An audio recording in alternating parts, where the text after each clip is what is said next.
ole clear tu te in zavain chi bai vek ole ton tu mai hian net banking atanga ATM pin generation kan sei don ani kan thra ome SBI account nei tan chuan net banking he ti theia bank avakala anma ni thok tu ne na po ava soi kher ngai to lovin ATM kan nei chuan mobile banking te po kan ti vek thei ani tun tu mai hian chumi tho chuan sei don am ti chuan Play Store Yono SBI tang ton gana ti thei tho ta chuan Google Chrome ateng kan ti mai don ani ran thriat thewangin ATM card lo thar lo thlenga pin generation siam ngai thina chu ATM bu ta te wakal ngai thina chuan benga thok tu hne na te po wakal va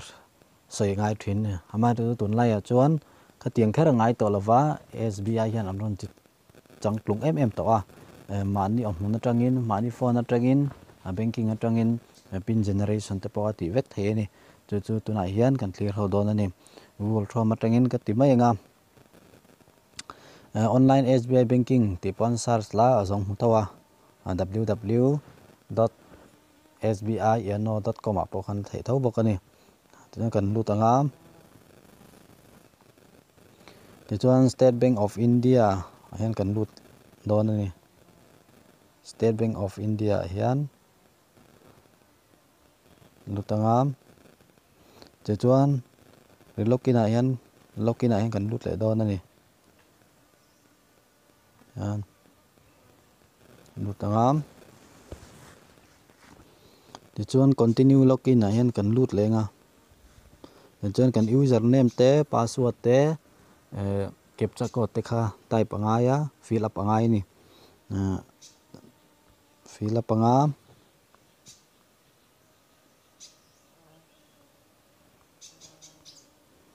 ti chuan password ni fill up le bok nga tan captcha code kha kan fill up le bok nga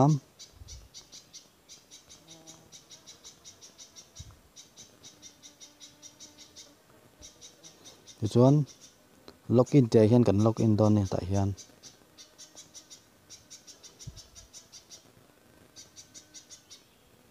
login a hian kan lu don ani login anga teng khan alang ta a kan account so teng han alang ta a ti chuan ATM pin generation kan sem don awangin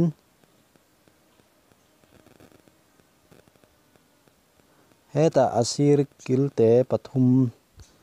a hian pathum amata kan lut don ani lutanga ti chuan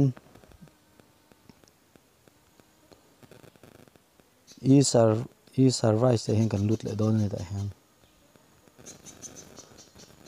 khan ATM lo lang ta a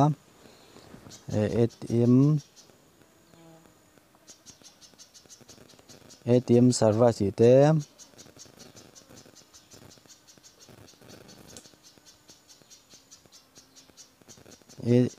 card ti te hom tho a ATM ai zo kan lu ATM card service kan lu zo on ni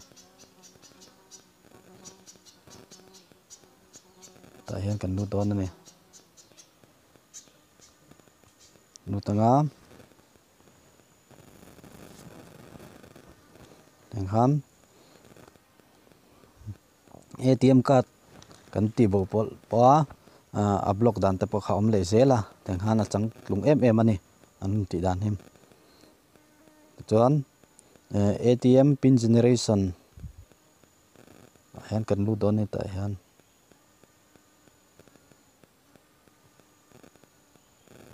sang kan lu tanga ta hian please choose our option to validate antia heta hian select the method antia du chuan adu zok a hian kan select thaya heta po hian kan ti thaya one time password kan ti thei boka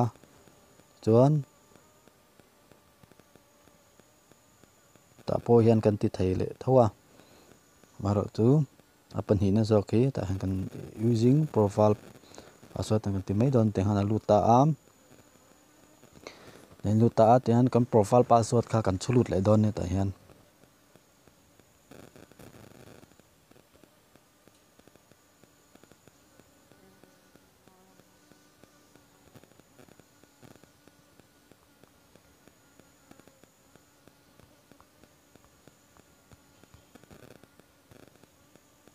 chuan submit thế là hian submit ti oma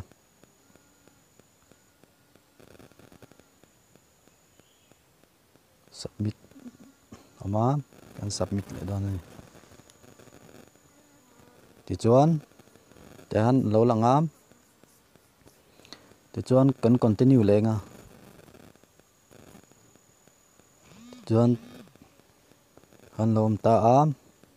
ti chuan helai active hian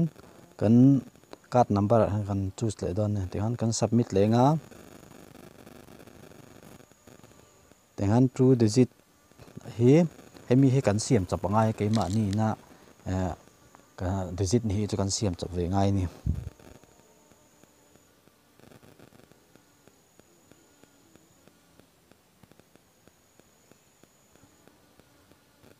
submit nga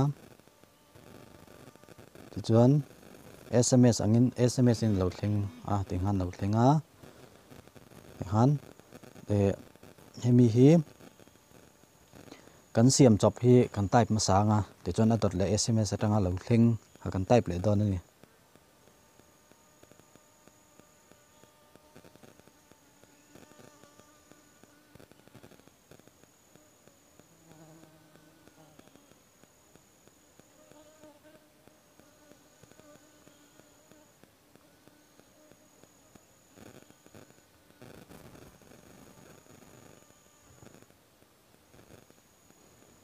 pin hi ka type dik lo wangin ka ti thlenga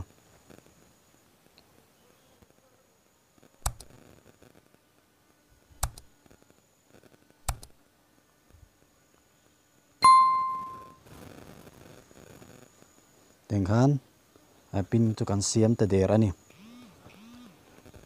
new ATM pin number has been updated successfully entitani tenghan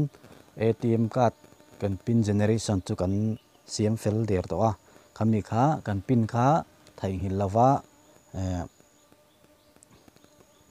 nikina po tangkai ani ole khati jong kha tum tu mata na SBI Yono tanga pin generation siam dan kan tli ho thei chu ni sela ka channel te min nu saka min subscribe sak tu jong jong ka loma